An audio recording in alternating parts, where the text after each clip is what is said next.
Ryan Stanton here with ACEP Frontline, sitting out on the back patio here in LA. We're here at the AMA Statewide Advocacy Summit.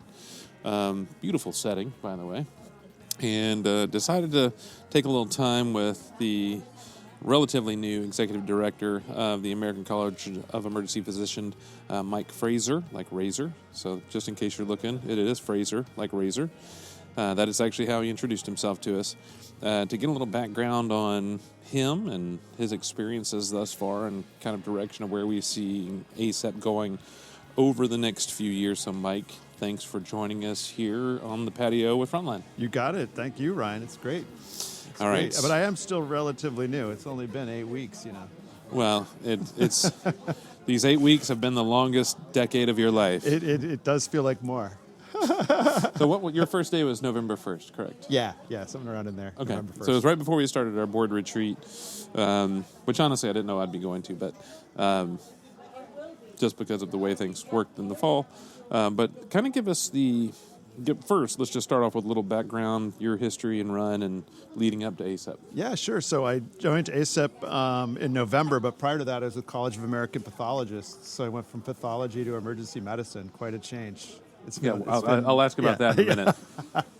I was with CAP for just over a year and a half, but before joining CAP, I was in Washington where I ran the Association of State and Territorial Health Officers, ASTHO, and was there for 8 years. And prior to that, I was with Pennsylvania Medical Society. So that's my recent career has been with healthcare, public health associations, working with physician groups. All right, so let's just hit on that. You came from the pathologist to emergency medicine. I don't know that there is as much a North and South Pole on this magnet as those two organizations.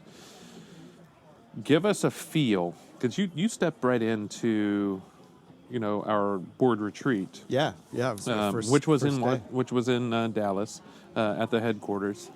Kind of give us that first feel of the difference, because even here at this conference with AMA, talking about the differences in medical specialties and kind of the personalities within there, kind of your first experience coming from physicians to physicians, but different types of physicians. Yeah, definitely different types of physicians. Well, it was really familiar in lots of ways and really different in lots of ways. I'll tell you that. It was familiar because at any physician's core is science, and so there's all the issues around evidence and wanting to do the right thing with the science. So that was similar, but in terms of differences, I mean, at the board with CAP, physicians were referred to as doctors and their last names, but at ACEP we used first names. Mm-hmm.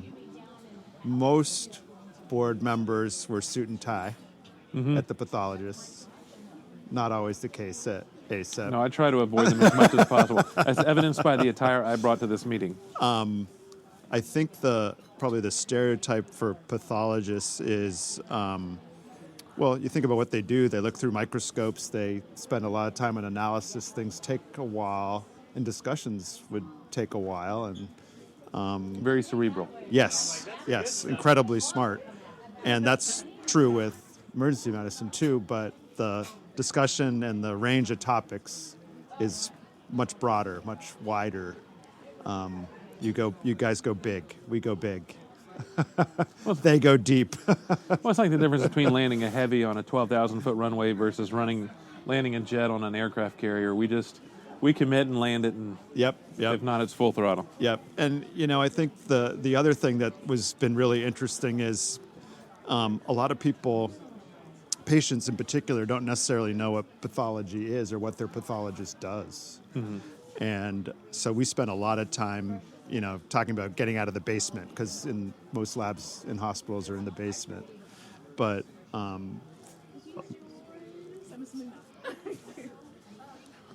with emergency medicine, I mean, we have our own TV shows. So, it's everybody knows what an emergency physician does or has been to an emergency department or, so it's real different. And that flavors sort of how the specialty thinks about itself. And, in pathology, there's a lot of we need to raise our visibility. And then that issue just doesn't seem to be the same for emergency medicine. True. I mean, the visibility is there. Just, you look at the pit right now. I'm recording this, the day after the season 2 premiere of the pit. We've got a acclaimed show. Many are saying it's the best show this year. It's already been signed for a third year. Wow. And it really is that, or third season. It really is kind of that true manifestation of what emergency medicine is like. And so, people know what emergency physicians do, but, as you've gotten into these 8 weeks, what do you see as the real kind of potential pitfalls, potholes, issues, challenges that you see within ACEP and emergency medicine? Well, there's a lot of challenges, and a lot of those are sort of external and big issues, systems issues, things that are, leading to workplace violence, things that are leading to boarding and crowding and those issues associated there.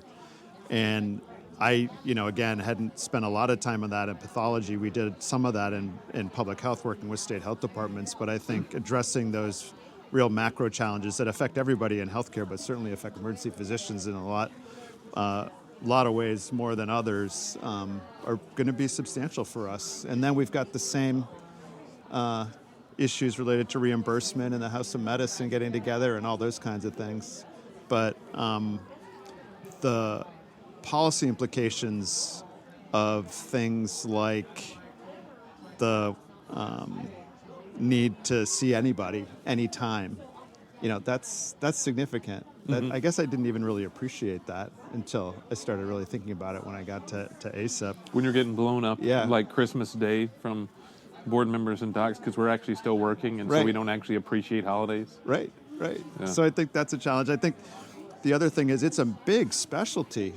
I mean, there's a lot of emergency medicine physicians, and so trying to reach consensus and have unity in a large group like ACEP it's a challenge for us. And the way society's divided and polarized, that plays out in our membership too. And so we spend a lot of time thinking about how can we represent all of emergency medicine? How can we talk about things that all emergency medicine physicians want to talk about? And I do feel like that emergency medicine, there's certain specialties within emergency medicine not within emergency medicine, within medicine in general, that tend to lean certain ways in terms of belief systems, politics, whatever. Emergency medicine is truly one of those that spans everything. Yep. It's one of those, and that's a blessing for one, because you get the diversity of belief, input, and opinion, but also the challenge is that every decision is not completely aligned with people's political beliefs, no matter how middle of the road and vanilla they are. Seeing that, what are those challenges in terms of, we represent all emergency physicians, not just in the United States, but significant impact in the world. Emergency medicine, probably one of the most respected and recognized organizations worldwide with regard to emergency medicine, if not the top recognized, but others are growing around the country and around the world. And how do you kind of approach that from a staff and ACEP standpoint of threading a needle of being present and active and being bold with our actions, and still at the same time kind of walking that very thin line that we have. Right. It is a thin line, but I've been impressed with how aware the board is of that, and how committed the board is to having those conversations instead of just kind of pushing it under the rug or not talking about it. And what's interesting to me is, we are taking some pretty significant stands on things like vaccines that a lot of other groups aren't. And we do have that mixed membership and folks with lots of differences of opinions. So I think it's really been because, at least what I can see so far, is folks have focused on the science, they've focused on the evidence, and they've focused on doing the right thing for patients. And I think that's what we have to keep doing. But some of these bigger issues, access to care issues, immigration issues, all of those kinds of things, we're just going to have to spend a lot of time listening, listening to everybody's opinion, and then deciding, is this something we're going to weigh in on or not? Yeah, that's always a challenge. Because the biggest challenge from a comm standpoint is the fact that emergency medicine really does represent every aspect of medicine, because it all ends up coming through us at some point, if it goes sideways. And, so there is so much potential for things that you can weigh in on. And I know that our comm staff struggles with how much to say about certain things, looking at some of the mass casualty incidents around the country, things like that when does something raise to the level of a statement position versus drowning the airwaves with the fact that we're having to make 2 to 3 statements that a day. Right, just flooding it, right? You don't want to cry wolf either. But I don't know. I think that's where we have lots of opportunity. Members want to know what we think. People are asking us where we stand. That's a good place to be. So we've got to say something in a lot of circumstances. Yeah. Well, you have to be present. I mean, that's the thing that I've always pushed in something for next year is the fact that emergency medicine being present, within the public, basically on a daily basis, because we are the daily physicians of every city and every community across this country, because of the fact that we are not only the care for 47% or more of the population, but also because we are because there is so much that comes through us. Right. The barometer of the barometer of the system and our people. Yep. All right. So everybody talks about the first 100 days. We always hear that about in politics. You're now 2/3 of the way through that first 100 days. And we 6 months and then a year, and we'll talk kind of further vision down the road. Yeah, sure. But kind of give us your approach to that first 100 days, 6 months, and 1 year. Yeah, I mean there's books about this.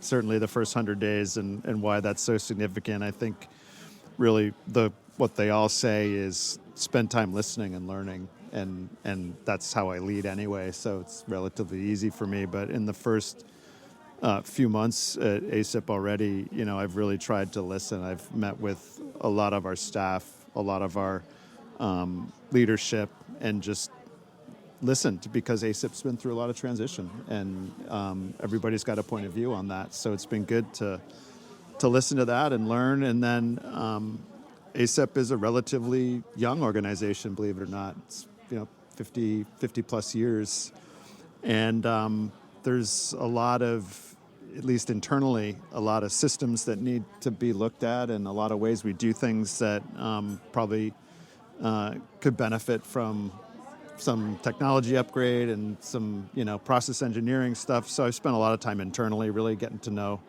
the place and the people that I work with every day in Dallas, and our DC team and our remote staff. But what I've learned is we've got staff who are incredibly dedicated to the mission. One of our staff members today celebrated her 31st anniversary. So we've got folks that have been there a long time, and we've got folks like me who are relatively new. And, everybody's got a point of view, but everybody loves the work. And so we've got great bones. That's how I think about it. We've got an awesome foundation. And now what we need to do, especially as a board, is really look at where do we want to go. Because I also sense, even in these first few months, that things were kind of on a holding pattern, waiting for the new CEO to arrive, and now there's just this, unpent energy that needs to be released. And I think with emergency physicians in particular, that can be real dangerous.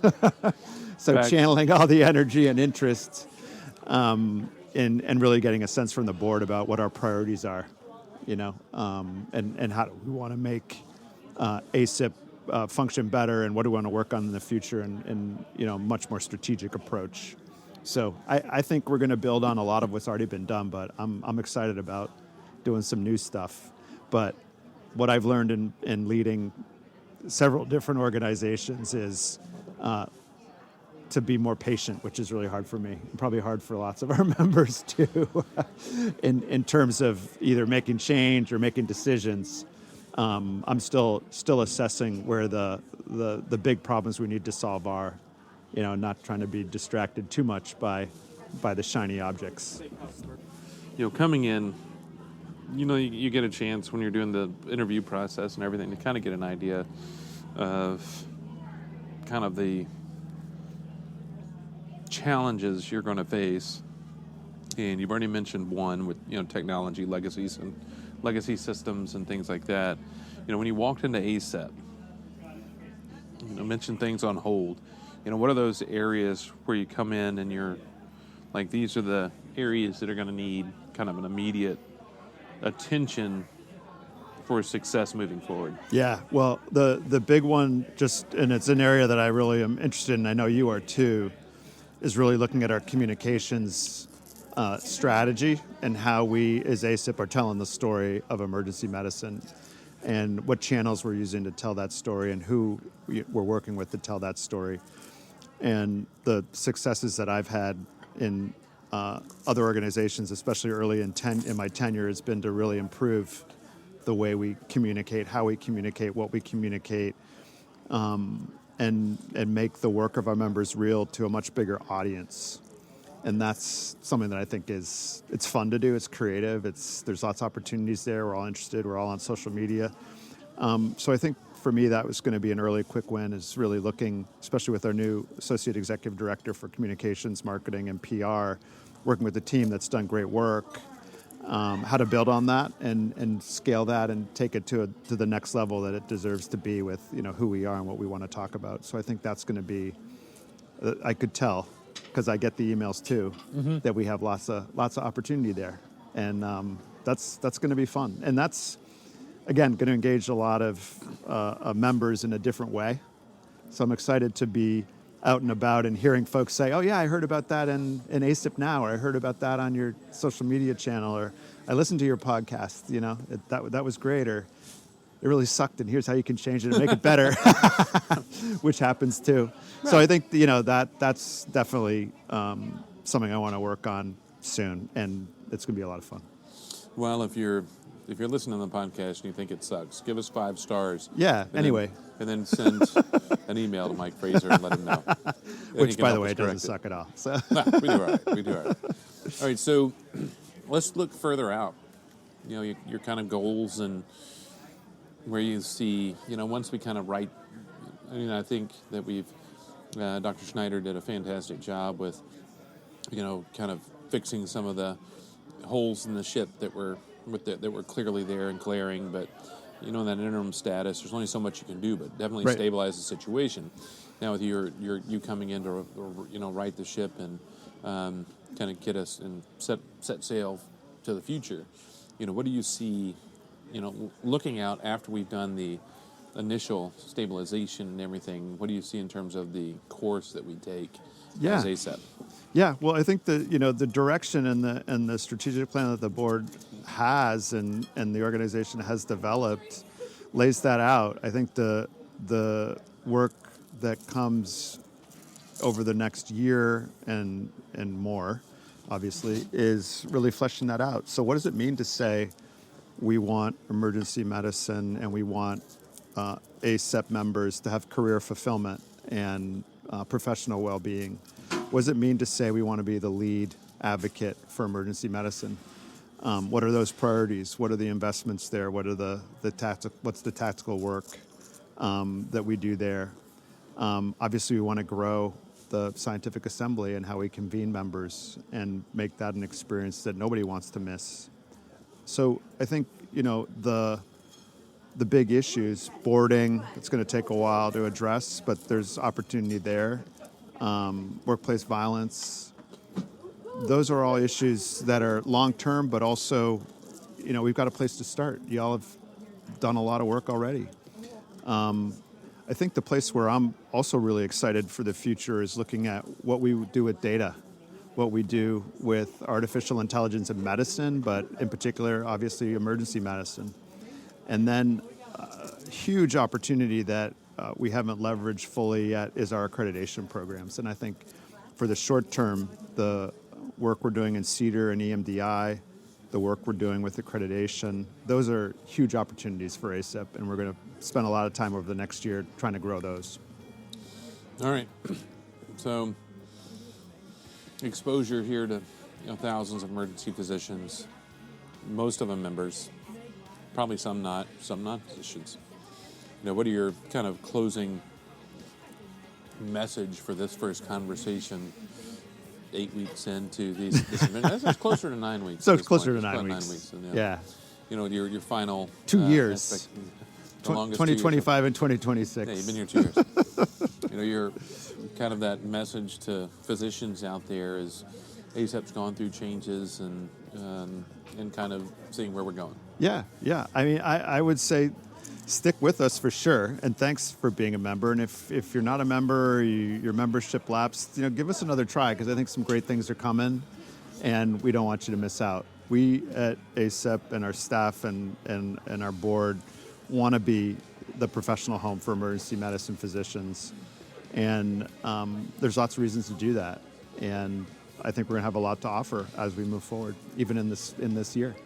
All right, so how can folks get in touch with you? You know you got an email, and that's where yeah, we're M. send Fraser, Fraser, like razor. Except Fraser. Yep.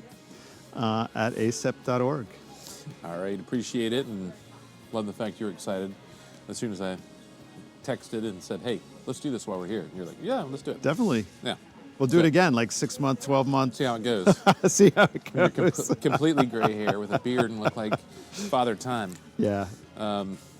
As for me, you can contact me, rstan@acep.org, rstan@acep.org.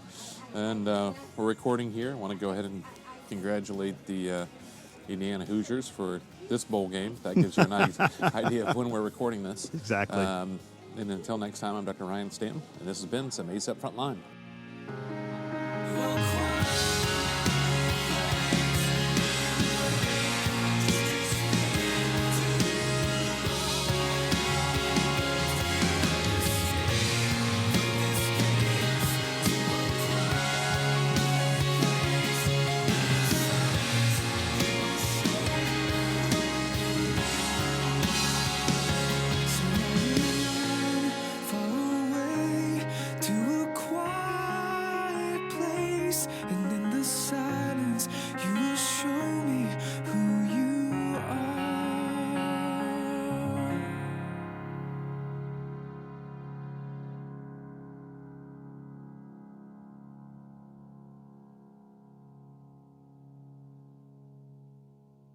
If you're not on the front lines, you're on the sidelines. Cue the music. Bow, bow, bow. There. Quiet place, all Yeah. alone. Da, da, da.